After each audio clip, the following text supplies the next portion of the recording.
Chapter number 4 web technology. അപ്പോൾ അതിൻ്റെ introduction. Communication over the internet. എങ്ങനെയാണ് നമ്മൾ ഇൻ്റർനെറ്റിലൂടെ കമ്മ്യൂണിക്കേറ്റ് ചെയ്യുന്നത്? Role of web servers. Web സെർവേഴ്സിൻ്റെ റോൾ എന്താണ്? അതുപോലെ തന്നെ available tools and technologies for developing website. ഒരു വെബ്സൈറ്റ് ഡെവലപ്പ് ചെയ്യാൻ വേണ്ടി ആവശ്യം വരുന്ന ടൂൾസും ടെക്നോളജീസും എന്തൊക്കെയാണ്? അതുകൂടാതെ സ്റ്റാറ്റിക് വെബ് പേജസ് എന്താണ്? ഡൈനാമിക് വെബ് പേജസ് എന്താണ്? എന്തൊക്കെയാണ് script language? Hyper text markup language എന്താണ്? Creating web pages using HTML. എങ്ങനെ നമുക്ക് ഒരു വെബ് പേജ് HTML വെച്ച് ക്രിയേറ്റ് ചെയ്യാൻ പറ്റും? ഇവയൊക്കെയാണ് ഈ ഒരു ചാപ്റ്ററിൽ ഡിസ്കസ് ചെയ്യുന്നത്. People depend website for various purposes like submitting online application, viewing web content, watching movies, banking, transaction, purchase of goods through online transaction and so on. നമ്മൾ ഓരോരുത്തരും വെബ്സൈറ്റിനെ പല ആവശ്യങ്ങൾക്ക് വേണ്ടി ആശ്രയിക്കുന്നുണ്ട്. അവ എന്തൊക്കെയാവാം? ഒരു ഓൺലൈൻ ഫോം സബ്മിറ്റ് ചെയ്യുന്ന കേസിലാവാം, നമുക്ക് ഓൺലൈൻ ആപ്ലിക്കേഷൻസ് സബ്മിറ്റ് ചെയ്യാൻ വേണ്ടിയാവാം, അതുപോലെ നമ്മുടെ റിസൾട്ട് കാണാൻ, അല്ലെങ്കിൽ എന്തെങ്കിലുമൊക്കെ കണ്ടൻറ്റ് വെബ്സൈറ്റിലൂടെ കാണാൻ വേണ്ടി, അല്ലെങ്കിൽ ഫിലിംസൊക്കെ കാണാൻ വേണ്ടിയും, അല്ലെങ്കിൽ ഓൺലൈനായിട്ട് എന്തെങ്കിലും പർച്ചേസ് ചെയ്യാനോ, അല്ലെങ്കിൽ ബാങ്ക് ട്രാൻസാക്ഷൻ, ഇവയൊക്കെ വേണ്ടിയാണ് നമ്മൾ വെബ്സൈറ്റ് യൂസ് ചെയ്യുന്നത്. Website is A collection of web pages. ഒരു കൂട്ടം വെബ് പേജസിൻ്റെ ഒരു കളക്ഷനാണ് വെബ്സൈറ്റ് എന്ന് പറയുന്നത്. ഒരു വെബ്സൈറ്റിൽ നമുക്കറിയാം കുറേ അധികം പേജസ് ഉണ്ടാവും. കളക്റ്റീവ്ലി വെബ്സൈറ്റ് എന്ന് പറയുന്നത്. Web page may contain text, graphic, sound, animation and movies. അതിലുള്ള ഓരോ വെബ് പേജിലും ടെക്സ്റ്റ് ഉണ്ടാവാം, ഗ്രാഫിക്സ് ഉണ്ടാവാം, സൗണ്ട്, ഇമേജ്, പിക്ചേഴ്സ്, അങ്ങനെ ഒട്ടനവധി contents അതിലുണ്ടാവാം. These web pages are to be stored in web servers connected to the internet to be made available to others. ഈ web pages ഒക്കെ web സെർവറിൽ സ്റ്റോർ ചെയ്തിട്ടുണ്ടാവും. ആ വെബ് സെർവർ ഇൻ്റർനെറ്റുമായി കണക്റ്റും ചെയ്തിട്ടുണ്ടാവും. ഈ ഒരു വെബ്സൈറ്റ് മറ്റുള്ളവർക്ക് കൂടെ ലഭിക്കാൻ വേണ്ടി നമ്മൾ ഇത് വെബ് സെർവേഴ്സിൽ സ്റ്റോർ ചെയ്യുന്നു. Web pages R developed with the help of A language called hyper text markup language. Web pages ഒക്കെ നമ്മൾ ഹൈപ്പർ ടെക്സ്റ്റ് മാർക്കപ്പ് ലാംഗ്വേജ് വെച്ചിട്ടാണ് ഡെവലപ്പ് ചെയ്യുന്നത്, അതായത് HTML. HTML is also known as the language of the internet. ഇൻ്റർനെറ്റിൻ്റെ language എന്ന രീതിയിലും HTMLനെ അറിയപ്പെടുന്നു. Communication on the web. ഒരു വെബ്സൈറ്റിലൂടെ ഉള്ള ഒരു കമ്മ്യൂണിക്കേഷൻ എങ്ങനെയാണ് എന്ന് നോക്കാം. URL uniform resource locator is send to a domain name system DNS server to obtain its corresponding IP internet protocol address and then browser connect to this server using IP address. ഒരു URL നമ്മൾ DNS സെർവറിലേക്ക് send ചെയ്യുന്നു. അത് എന്തിനാണ്? നമുക്ക് ആ send ചെയ്യപ്പെട്ട URLൻ്റെ corresponding IP നമുക്ക് തിരിച്ച് കിട്ടാൻ വേണ്ടിയാണ്. അങ്ങനെ IP നമുക്ക് തിരിച്ച് കിട്ടിക്കഴിഞ്ഞാൽ നമ്മുടെ ബ്രൗസർ എന്ത് ചെയ്യും? ആ IP ട്രാക്ക് ചെയ്ത് ആ ഒരു സെർവറിലേക്ക് കണക്റ്റ് ചെയ്യപ്പെടുന്നതാണ്. ഈ ഒരു രീതിയിലാണ് നമ്മുടെ വെബിലുള്ള കമ്മ്യൂണിക്കേഷൻ നടക്കുന്നത്. The web server software installed in the server computer process this request and the web page to be displayed is then send to the client.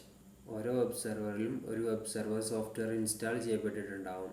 ആ സോഫ്റ്റ്വെയർ അതിലേക്ക് വരുന്ന റിക്വസ്റ്റിനെ പ്രോസസ്സ് ചെയ്യുകയും വെബ് പേജ് എങ്ങനെ കാണിക്കപ്പെടണം എന്നുള്ളത് ക്ലയൻറ്റിന് സെൻഡ് ചെയ്ത് കൊടുക്കുകയും ചെയ്യുന്നു. The client browser format and display this web page.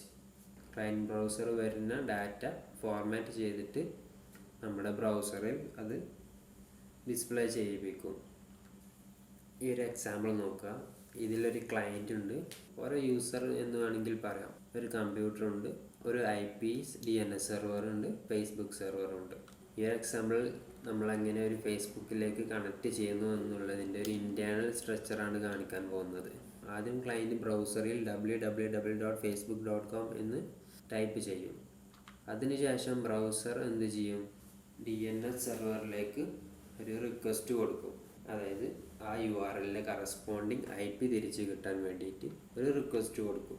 അങ്ങനെ അത് കണ്ടെത്തി കഴിഞ്ഞാൽ അത് നമ്മുടെ ബ്രൗസർക്ക് റിട്ടേൺ ചെയ്ത് കൊടുക്കും. ഞാനവിടെ റെഡ് കളറിൽ കൊടുത്തിട്ടുള്ള ആ IP 69.63.176.13 ഇതാണ് IP എന്ന് പറയുന്നത്. ആ IP എന്ത് ചെയ്യും? നമ്മുടെ ബ്രൗസറിലേക്ക് തിരിച്ച് അയക്കപ്പെടും സെർവറിൽ നിന്ന്. പിന്നീട് എന്ത് ചെയ്യുമെന്ന് വെച്ചാൽ നമ്മുടെ ബ്രൗസർ ആ കറസ്പോണ്ടിങ് IP-യിലേക്ക് ഒരു കണക്ഷൻ എസ്റ്റാബ്ലിഷ് ചെയ്യും.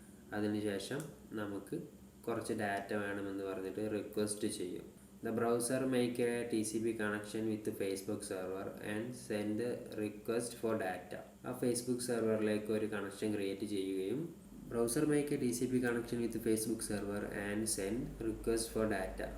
ബ്രൗസർ ഫേസ്ബുക്ക് സെർവറിലേക്ക് ഒരു TCP കണക്ഷൻ ക്രിയേറ്റ് ചെയ്യും, ഡാറ്റയ്ക്ക് വേണ്ടിയുള്ളൊരു റിക്വസ്റ്റും കൂടെ സെൻഡ് ചെയ്യും. ഫേസ്ബുക്ക് സെർവർ എന്ത് ചെയ്യുമെന്ന് വെച്ചാൽ അത് ഒന്ന് പ്രോസസ്സ് ചെയ്തതിന് ശേഷം നമുക്ക് വേണ്ട ഡാറ്റ എടുത്തിട്ട് ബ്രൗസറിലേക്ക് തിരികെ അയക്കും. Browser formats and display the web page. വന്ന ഡാറ്റേനെ ബ്രൗസർ ഫോർമാറ്റ് ചെയ്തതിന് ശേഷം നമ്മുടെ വെബ് പേജ് കാണിക്കപ്പെടുന്നു. In order to communicate on the web, computer or devices need to understand each other. This is made possible by making all devices follow the same protocol, namely transmission control protocol or internet protocol. ഇതുപോലെ വെബിൽ communicate ചെയ്യപ്പെടണമെന്നുണ്ടെങ്കിൽ നമ്മുടെ കമ്പ്യൂട്ടേഴ്സോ അല്ലെങ്കിൽ devices പരസ്പരം മനസ്സിലാക്കിയിരിക്കണം. ഇതെങ്ങനെ സാധ്യമാകുമെന്ന് വെച്ചാൽ ഇവയെല്ലാം ഒരു same protocol use ചെയ്യുകയാണെന്നുണ്ടെങ്കിൽ അത് പോസിബിൾ ആകും. അങ്ങനെ ഒരു പ്രോട്ടോക്കോളാണ് ട്രാൻസ്മിഷൻ കൺട്രോൾ പ്രോട്ടോക്കോൾ അല്ലെങ്കിൽ ഇൻ്റർനെറ്റ് പ്രോട്ടോക്കോൾ എന്ന് പറയുന്നത്. The data to be sent is broken down into small data packets along with the address of the recipient computer by the TCP protocol. TCP protocol എന്ത് ചെയ്യുന്നു എന്ന് വെച്ചാൽ നമ്മൾ send ചെയ്യപ്പെടുന്ന ഡാറ്റനെ ചെറിയ ചെറിയ പാക്കറ്റ്സ് ആക്കി മാറ്റിയിട്ട് റെസിപ്പിയൻ്റ് കമ്പ്യൂട്ടർ, അതായത് ആർക്കാണോ ഈ ഒരു ഡാറ്റ സെൻഡ് ചെയ്യുന്നത് ആ ഭാഗത്തേക്ക് ഇത് പാക്കറ്റ്സ് ആയിട്ട് അയക്കപ്പെടും. The device called routers route and transport these data packets to their destination computer using internet protocol. ഈ റൂട്ടേഴ്സ് എന്ത് ചെയ്യുമെന്ന് വെച്ചാൽ വരുന്ന ഡാറ്റ പാക്കറ്റ്സിനെ അതിൻ്റെ ഡെസ്റ്റിനേഷനിലേക്കുള്ള ഒരു വഴി ഒരുക്കി കൊടുക്കും. Website are accessed using hyper text transfer protocol and email communication happen using SMTP. Websites ഒക്കെ നമ്മൾ ആക്സസ് ചെയ്യാൻ വേണ്ടി യൂസ് ചെയ്യുന്ന ഒരു പ്രോട്ടോകോളാണ് HTTP. ഇമെയിൽ കമ്മ്യൂണിക്കേഷൻസ് ഒക്കെ യൂസ് ചെയ്യുന്നത് SMTP ആണ്, simple mail transfer protocol. Internet protocol provide the basic of communication over internet. ഇൻ്റർനെറ്റിലൂടെ ഉള്ള ഒരു കമ്മ്യൂണിക്കേഷൻ്റെ ബേസിക്സ് പ്രൊവൈഡ് ചെയ്യുന്ന ഒരു പ്രോട്ടോക്കോളാണ് internet protocol. Client to web server communication. Client to server communication does not require authentication, but certain application like email, e-banking, etc. require username and password. These communications done in a secure manner. Client to server കമ്മ്യൂണിക്കേഷൻ്റെ സമയത്ത് എപ്പോഴും നമുക്കൊരു ഒതൻറ്റിക്കേഷൻ്റെ ആവശ്യമുണ്ട് എന്നില്ല.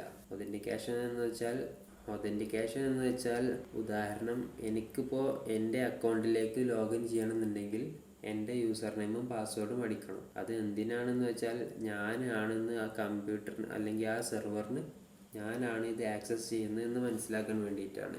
അത് എല്ലാ കേസിലും ഇന്ന സിസ്റ്റം യൂസ് ചെയ്യുന്നത് അതിൻ്റെ ഉടമസ്ഥനാണ് എന്ന് അറിഞ്ഞിരിക്കേണ്ട ആവശ്യമില്ല എന്നാണ് ഇവിടെ പറയുന്നത്. Client to server communication does not require authentication.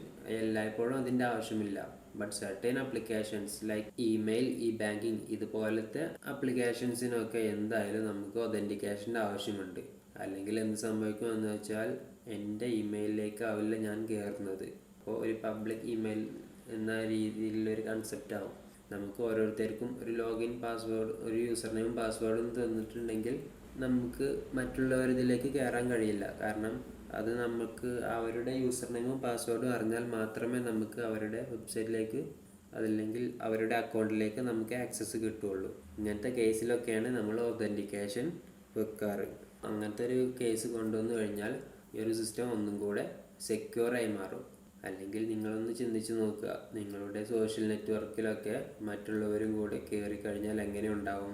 ഇങ്ങനത്തെ കേസസൊക്കെ ഒഴിവാക്കാൻ വേണ്ടിയിട്ടാണ് ഒതൻറ്റിക്കേഷൻ ഒരു സെക്യൂർ മാനറാണ് എന്ന് പറയാൻ കാരണം. In such A situation HTTPS is used. It work using SSL which ensure security. ചില സിറ്റുവേഷൻസ് ഉണ്ടാവും, നമുക്ക് നമ്മളുടെ യൂസർ നെയിമും പാസ്വേഡൊക്കെ പ്ലെയിൻ ടെക്സ്റ്റ് ആയിട്ടായിരിക്കും സെൻഡ് ചെയ്യപ്പെടുന്നുണ്ടാവുക. പക്ഷേ ഇതൊരു ഹാക്കറിന് വേണമെന്നുണ്ടെങ്കിൽ ഹാക്ക് ചെയ്യാവുന്നതേ ഉള്ളൂ. അങ്ങനത്തെ സിറ്റുവേഷൻസിലൊക്കെ നമ്മൾ എന്ത് ചെയ്യും, മറ്റൊരു protocol HTTPS hyper text transfer protocol secure എന്നുള്ളൊരു പ്രോട്ടോകോളാണ് യൂസ് ചെയ്യുക. അതെങ്ങനെ വർക്കിംഗ് എന്ന് വെച്ചാൽ, when a request is send by the browser, the server return SSL certificate. It is then verified by the browser and it then start communication. Communication takes place in encrypted form. സെർവറിലേക്ക് browser ഒരു request അയച്ചു കഴിഞ്ഞാൽ ആ server ഒരു SSL certificate തിരികെ കൊടുക്കും. ആ തിരികെ വന്ന SSL സർട്ടിഫിക്കറ്റ് ബ്രൗസർ വെരിഫൈ ചെയ്യും. ആ ഒരു വെരിഫിക്കേഷൻ കംപ്ലീറ്റ് ആയാൽ മാത്രമേ കമ്മ്യൂണിക്കേഷൻ തുടങ്ങുകയുള്ളൂ. ഈ കമ്മ്യൂണിക്കേഷൻ ഒരു എൻക്രിപ്റ്റഡ് ഫോമിലായിരിക്കും. അതായത് നമ്മൾ അയക്കുന്ന ആക്ച്വൽ ഡാറ്റ ആയിട്ടാവില്ല നെറ്റ്വർക്കിലൂടെ പാസ് ചെയ്യപ്പെടുന്നത്. ഉദാഹരണത്തിന് ഹലോ ഫ്രണ്ട് എന്ന് ഞാൻ ടൈപ്പ് ചെയ്തിട്ട് അത് പാസ് ചെയ്യുകയാണെന്നുണ്ടെങ്കിൽ അത് നെറ്റ്വർക്കിലൂടെ പോകുമ്പോൾ അത് എൻക്രിപ്റ്റ് ചെയ്തിട്ടുണ്ടാവും. എൻക്രിപ്റ്റ് എന്ന് വെച്ചാൽ നമ്മൾ അയക്കുന്ന ടെക്സ്റ്റിൻ്റെ കൂടെ ചിലപ്പോൾ വല്ല കീസൊക്കെ ആഡ് ചെയ്യും, അല്ലെങ്കിൽ എക്സ്ട്രാ വേർഡ്സ്, ലെറ്റേഴ്സ് ഇവയൊക്കെ ആഡ് ചെയ്തിട്ട് ഒരു മീനിങ് ഫുൾ അല്ലാത്തൊരു സെൻറ്റൻസ് ആക്കി മാറ്റിയതിന് ശേഷം നെറ്റ്വർക്കിലൂടെ അയക്കും. ഈ ഒരു സംഗതിക്കാണ് എൻക്രിപ്റ്റ് എന്ന് പറയാം. അതുപോലെ തന്നെ അത് സെർവർ സൈഡിൽ എത്തിക്കഴിഞ്ഞാൽ അത് വീണ്ടും ഡീക്രിപ്റ്റ് ചെയ്യും. അതെ, ഡീക്രിപ്റ്റ് എന്താണെന്ന് വെച്ചാൽ നമ്മൾ എക്സ്ട്രാ ആഡ് ചെയ്ത കുറച്ച് ടെക്സ്റ്റുകളൊക്കെ വീണ്ടും അതെടുത്ത് പഴയ പോലെ ആക്കി നമ്മൾ ഹായ് ഫ്രണ്ട് എന്നുള്ള രീതിയിലേക്ക് തന്നെ തിരികെ കൺവേർട്ട് ചെയ്തതിന് ശേഷം അത് സെർവറിലെത്തും. അപ്പോൾ ഇത് നെറ്റ്വർക്കിലൂടെ പാസ് ചെയ്യുമ്പോൾ ആരെങ്കിലും ഹാക്ക് ചെയ്ത് കഴിഞ്ഞാൽ അവർക്ക് കിട്ടുന്ന ഡാറ്റ അതിനൊരു മീനിങ് ഇല്ലാത്ത രീതിയിലായിരിക്കും അവർക്ക് ഡാറ്റ കിട്ടുക. അപ്പോൾ അതുകൊണ്ട് അവർക്കൊന്നും ചെയ്യാൻ പറ്റില്ല. അടുത്തത് web server to web server communication. മുമ്പ് നമ്മൾ ക്ലയൻറ്റ് ടു വെബ് സെർവർ ആയിരുന്നു നോക്കിയിരുന്നത്. ഇനി web server to server communication takes place in e-commerce, അതായത് online shopping. In such communication, confidential information are sent and received. A payment gateway acts as a bridge between server and a bank server. ഒരു ഇ-കൊമേഴ്സിൻ്റെ case example എടുത്ത് നോക്കാം. അതിലാണ് server to server കമ്മ്യൂണിക്കേഷനൊക്കെ ഉൾപ്പെടുന്നത്. ഈ ഫിഗറിലേക്ക് നോക്കുക. User placing an order. User എന്ത് ചെയ്യും, ഒരു ഓർഡർ പ്ലേസ് ചെയ്യും. ഓർഡർ പ്ലേസ് ചെയ്ത് കഴിഞ്ഞാൽ മെർച്ചൻ്റ് വെബ് സെർവർ പേയ്മെൻറ്റ് ഗേറ്റ്വേയിലേക്ക് കണക്ട് ചെയ്യപ്പെടും. പേയ്മെൻറ്റ് ഗേറ്റ്വേയിലാണ് നമ്മൾ കാർഡിൻ്റെ ഡീറ്റെയിൽസ്, അതായത് ATM കാർഡിൻ്റെ ഡീറ്റെയിൽസൊക്കെ പ്രൊവൈഡ് ചെയ്യുക നമുക്ക് ട്രാൻസാക്ഷൻ നടത്താൻ വേണ്ടി. നമ്മൾ അങ്ങനെ അവരൊരു ഫോം തരും. ആ ഫോം ഫില്ല് ചെയ്തതിന് ശേഷം, അതായത് കാർഡിൻ്റെ നമ്പറും അതിൻ്റെ എക്സ്പയറി ഡേറ്റും CVV കോഡൊക്കെ അടിച്ചതിന് ശേഷം പേയ്മെൻറ്റ് ഗേറ്റ്വേ കൺഫർമേഷന് വേണ്ടിയിട്ട് ബാങ്ക് സെർവറുമായിട്ട് കമ്മ്യൂണിക്കേറ്റ് ചെയ്യും. ആ സമയത്ത് ബാങ്ക് സെർവർ നമ്മുടെ അക്കൗണ്ടുമായി കണക്ട് ചെയ്ത് അതിൽ നിന്നുള്ള എമൗണ്ട് ഈ പേയ്മെൻറ്റ് ഗേറ്റ്വേക്ക് എടുത്തു കൊടുക്കും. പേയ്മെൻറ്റ് ഗേറ്റ്വേയിലേക്ക് അങ്ങനെ ക്യാഷ് കിട്ടിക്കഴിഞ്ഞാൽ അവരത് മെർച്ചൻ്റ് വെബ് സെർവറിലേക്ക് കൈമാറും. ഈ ഒരു ട്രാൻസാക്ഷൻ കംപ്ലീറ്റ് ആയി കഴിഞ്ഞാൽ സെർവർ ഒരു റെസ്പോൺസ് തരും. അതായത് മെർച്ചൻ്റ് വെബ് സെർവറിൽ നിന്ന് നമുക്കൊരു റെസ്പോൺസ് തരും, അതായത് നമ്മുടെ പേയ്മെൻറ്റ് സക്സസ്ഫുൾ ആയിട്ടുണ്ട്. അങ്ങനെ ഒരു ട്രാൻസാക്ഷൻ സക്സസ്ഫുള്ളായി കഴിഞ്ഞാൽ നമ്മൾ ഓർഡർ ചെയ്ത പ്രോഡക്റ്റ് റിസീവ് ചെയ്യാവുന്നതാണ്. സോ ഇതിലെന്താണെന്ന് വെച്ചാൽ മെർച്ചൻ്റ് വെബ് സെർവർ നേരിട്ട് നമ്മുടെ ബാങ്കിലേക്ക് കണക്ട് ചെയ്യുന്നില്ല. നമ്മൾ ടൈപ്പ് ചെയ്യുന്നതൊക്കെ പേയ്മെൻറ്റ് ഗേറ്റ്വേ എന്നുള്ള ഒരു സെർവറിലാണ്. നേരിട്ട് നമ്മൾ മെർച്ചൻ്റ് വെബ് സെർവറിലേക്ക് ഡാറ്റാസ് ഒന്നും പ്രൊവൈഡ് ചെയ്യുന്നില്ല. ഇൻ കേസ് നമ്മൾ അങ്ങനെ ഡാറ്റാസ് പ്രൊവൈഡ് ചെയ്യുന്നുണ്ടെങ്കിൽ ആ ടീമിന്, അതായത് മെർച്ചൻ്റ് വെബ് സെർവേഴ്സിന് നമ്മുടെ ആക്സസ് ഇല്ലാതെ വേണമെന്നുണ്ടെങ്കിൽ നമ്മുടെ ബാങ്കിലെ ക്യാഷൊക്കെ അടിച്ചു മാറ്റാവുന്നതാണ്. അടുത്തത് web server technologies. If you visit A website, at first the home page of the website will be transferred to your computer from the web server. നമ്മളൊരു വെബ്സൈറ്റ് വിസിറ്റ് ചെയ്ത് കഴിഞ്ഞാൽ ഫസ്റ്റ് നമുക്ക് റിട്ടേൺ ചെയ്യുന്നത് ഒരു ഹോം പേജ് ആവും. ആ home page നമുക്ക് ഒരു വെബ് സെർവറിൽ നിന്നാണ് ലഭിക്കുന്നത്. The client is usually a computer or a mobile device which has a browser software that requests for web pages. ഈ ക്ലയൻറ്റ് എന്നുള്ളത് ഒരു കമ്പ്യൂട്ടർ ആവാം, അല്ലെങ്കിൽ ഒരു മൊബൈൽ ഡിവൈസ് ആവാം. നമ്മൾ യൂസേഴ്സ് യൂസ് ചെയ്യുന്ന ഒരു ഡിവൈസ്, ബ്രൗസ് ചെയ്യാൻ വേണ്ടി യൂസ് ചെയ്യുന്ന ഒരു ഡിവൈസ് ആയിരിക്കും ക്ലയൻറ്റ്. അതിലെന്തുണ്ടാവും, ഒരു ബ്രൗസർ സോഫ്റ്റ്വെയർ ഉണ്ടാവും. ആ ബ്രൗസർ സോഫ്റ്റ്വെയർ മുഖേന നമുക്ക് റിക്വസ്റ്റ് ചെയ്യാനൊക്കെ പറ്റുള്ളൂ. The web server uses the web server software to store the pages of the websites and delivers it on request from the client. Web server software use ചെയ്തിട്ടാണ് വെബ്സൈറ്റിലുള്ള pages store ചെയ്യപ്പെടുന്നത്. പിന്നീട് client ഒരു request കൊടുക്കുമ്പോൾ അത് process ചെയ്ത് തിരികെ കൊടുക്കുന്നതും ആ ഒരു വെബ് സെർവർ സോഫ്റ്റ്വെയർ തന്നെയാണ്. In the following section we will discuss the features of A web server and the requirement four setting A web server. ഇനി വരുന്ന സെക്ഷനിൽ നമ്മൾ വെബ് സെർവറിൻ്റെ ഫീച്ചേഴ്സ് എന്തൊക്കെയാണെന്ന് നോക്കും. അതുകൂടാതെ ഒരു വെബ് സെർവർ സെറ്റ് ചെയ്യാൻ വേണ്ടിയുള്ള റിക്വയർമെൻറ്റ്സ് എന്തൊക്കെയാണെന്ന് നോക്കാം. Web server is A powerful computer that host website. Web server എന്നുള്ളത് ഒരു കമ്പ്യൂട്ടർ തന്നെയാണ്. വിച്ച് ഈസ് മോർ പവർഫുൾ, കുറച്ചധികം പവറുള്ള ഒരു കമ്പ്യൂട്ടർ ആയിരിക്കും. അതിൻ്റെ മെയിൻ ജോലി എന്താണെന്ന് വെച്ചാൽ വെബ്സൈറ്റുകൾ ഹോസ്റ്റ് ചെയ്യുക എന്നുള്ളത് തന്നെയാണ്. It consist of a server computer that runs a server operating system and web server software. അതിലൊരു സെർവർ കമ്പ്യൂട്ടർ ഉണ്ടാവും, അതിൽ ഒരു സെർവർ OS ആയിരിക്കും യൂസ് ചെയ്യുന്നുണ്ടാവുക. മാത്രമല്ല അതിൻ്റെ കൂടെ ഒരു വെബ് സെർവർ സോഫ്റ്റ്വെയർ കൂടെ ഉണ്ടാവും. It is always switched on and connected to a high bandwidth internet connection. അത് എല്ലായ്പ്പോഴും പ്രവർത്തിച്ചു കൊണ്ടിരിക്കുകയായിരിക്കും. മാത്രമല്ല അത് ഇൻസ്റ്റാൾ ചെയ്യപ്പെട്ട സ്ഥലത്ത് മാത്രമല്ല അത് നല്ലൊരു സ്ട്രോങ് ഇൻ്റർനെറ്റ് കണക്ഷനുമായിട്ട് ബന്ധപ്പെടുത്തിയിട്ടുണ്ടാവും. Example of server operating system. Server operating സിസ്റ്റത്തിൻ്റെ കുറച്ച് ഉദാഹരണം എന്ന് പറയുന്നുണ്ടെങ്കിൽ ലിനക്സിലെ റെഡ് ഹാറ്റ്, ഉബുണ്ടു ഇവയൊക്കെ സെർവർ ഓപ്പറേറ്റിംഗ് സിസ്റ്റമായിട്ട് യൂസ് ചെയ്യാറുണ്ട്. അതുകൂടാതെ മൈക്രോസോഫ്റ്റ് വിൻഡോസ് സെർവർ ഇതൊക്കെയാണ് സെർവർ ഓപ്പറേറ്റിംഗ് സിസ്റ്റംസ് ആയിട്ട് യൂസ് ചെയ്യാറ്. പിന്നെ സെർവർ പാക്കേജിന് എക്സാമ്പിൾ എന്ന് പറയുന്നുണ്ടെങ്കിൽ Apache server. Web server is usually installed in data centre. Data center is a dedicated physical location where organization house their servers and network system. Web സെർവേഴ്സൊക്കെ എപ്പോഴും data സെൻറ്റേഴ്സിലാണ് ഇൻസ്റ്റാൾ ചെയ്യപ്പെടാറ്. ഡാറ്റാ സെൻറ്റേഴ്സ് എന്ന് വെച്ചാൽ ഈ സെർവേഴ്സൊക്കെ സ്റ്റോർ ചെയ്യാൻ വേണ്ടിയിട്ട് പ്രത്യേകം സെറ്റ് ചെയ്ത് വെച്ച ഒരു സ്ഥലമാണ് ഡാറ്റാ സെൻറ്റേഴ്സ് എന്ന് പറയുന്നത്. A data centre requires extensive backup power supply system, cooling system, high speed networking connection and security system. ഈ ഡാറ്റാ സെൻറ്റേഴ്സിൽ സ്റ്റോർ ചെയ്തിട്ടുള്ളത് സെർവേഴ്സാണ്. സെർവേഴ്സ് എന്താണ്, നമ്മുടെ വെബ്സൈറ്റ് ഹോസ്റ്റ് ചെയ്യപ്പെടുന്ന കമ്പ്യൂട്ടറുമാണ്. ഈ വെബ്സൈറ്റ്സൊക്കെ ഫുൾ ടൈം നമുക്ക് ലഭിക്കണമെന്നുണ്ടെങ്കിൽ തീർച്ചയായും അത് ഫുൾ ടൈം റണ്ണിങ് ആയിരിക്കണം. അപ്പോൾ അതിനൊരു ഇൻട്രപ്ഷൻസും വരാതിരിക്കാൻ വേണ്ടിയിട്ട് ഈ ഒരു ഡാറ്റാ സെൻറ്റേഴ്സിൽ അത്യാവശ്യം നല്ലൊരു ബാക്കപ്പ് പവർ സപ്ലൈ സിസ്റ്റം ഉണ്ടാവും. പിന്നീട് ഈ സെർവേഴ്സിനൊക്കെ റൺ ചെയ്യുന്നതിനനുസരിച്ച് സെർവറൊക്കെ ചൂടാവും. അപ്പോൾ അത് തണുപ്പിക്കാൻ വേണ്ടി നല്ല കൂളിംഗ് സിസ്റ്റംസ് ഉണ്ടാവും. എല്ലാം ഒരു നെറ്റ്വർക്കിലൂടെയാണ്. മാത്രമല്ല ഈ സെർവറിലെ വെബ്സൈറ്റ്സ് ഒക്കെ ആക്സസ് ചെയ്യാൻ നമ്മൾ ഇൻ്റർനെറ്റാണ് യൂസ് ചെയ്യുക.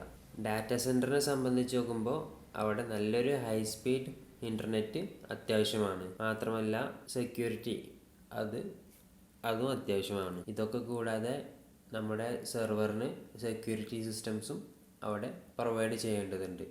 ഇതെല്ലാം ഉൾക്കൊള്ളുന്ന ഒരു സ്ഥലമാണ് ഡാറ്റാ സെൻറ്റർ എന്ന് പറയുന്നത്. In a data center, several servers may be mounted into special rack that offer good ventilation and easy maintenance. Data സെൻറ്റേഴ്സിലൊക്കെ സെർവേഴ്സ് ഒരു റാക്ക് പോലെയാണ് കാണപ്പെടാറ്. അതെന്തിനാണെന്ന് വെച്ചാൽ നമുക്ക് എളുപ്പത്തിൽ അതിനെ മെയിൻറ്റെയിൻ ചെയ്യാനും അതുകൂടാതെ നല്ല എയർ ഫ്ലോ അതിൻ്റെ ഉള്ളിലൂടെ പോകാനും വേണ്ടിയിട്ടാണ് ഈ ഒരു രീതിയിൽ അറേഞ്ച് ചെയ്യുന്നത്. പ്രധാനമായും യൂസ് ചെയ്യുന്ന സെർവർ OS, അതായത് സെർവർ ഓപ്പറേറ്റിംഗ് സിസ്റ്റംസ് ലിനക്സ് ഡിസ്ട്രിബ്യൂഷനിൽ വരുന്ന Red Hat, Open SUSE, Debian, Ubuntu. പിന്നെ മൈക്രോസോഫ്റ്റ് വിൻഡോസ് സെർവർ പ്രൊവൈഡ് ചെയ്യുന്നുണ്ട്.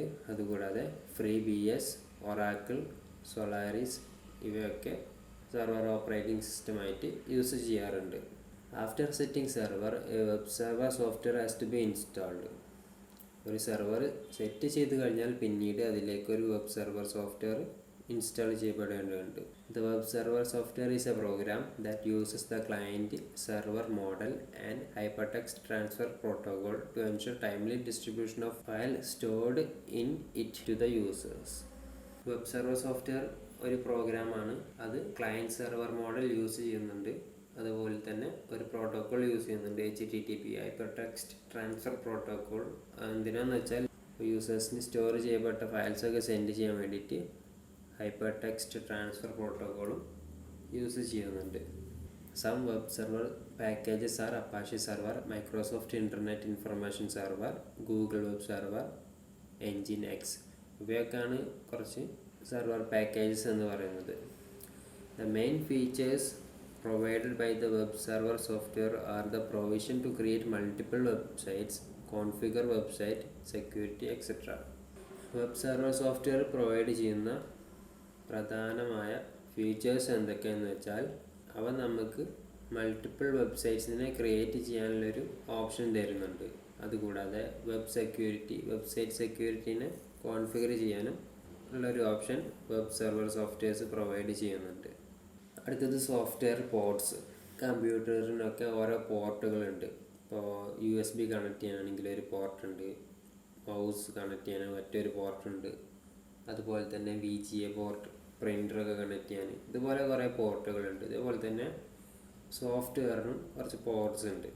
Software ports is used to connect a client computer to a server to access it services like HTTP, FTP, SMTP, etc. ക്ലയൻറ്റിന് സെർവറിനെ പല ആവശ്യങ്ങൾക്കും വേണ്ടി connect ചെയ്യപ്പെടേണ്ടതുണ്ടാവും. അങ്ങനെ ഓരോ ടൈമിലും കണക്ട് ചെയ്യുന്ന സമയത്ത് നമ്മൾ അത് പ്രൊവൈഡ് ചെയ്യുന്ന സർവീസസ് അതിൻ്റെ പോർട്ടിനെ ബേസ് ചെയ്തിട്ടാവും. ഓരോ പോർട്ടിനും അതിൻ്റേതായ ഒരു സർവീസ് ഉണ്ടാവും. To distinguish the port, the software ports are given unique numbers. ഓരോ പോർട്ടും തിരിച്ചറിയാൻ വേണ്ടി ഇവയ്ക്ക് യുണീക്ക് നമ്പേഴ്സ് ആവും കൊടുത്തിട്ടുണ്ടാവുക.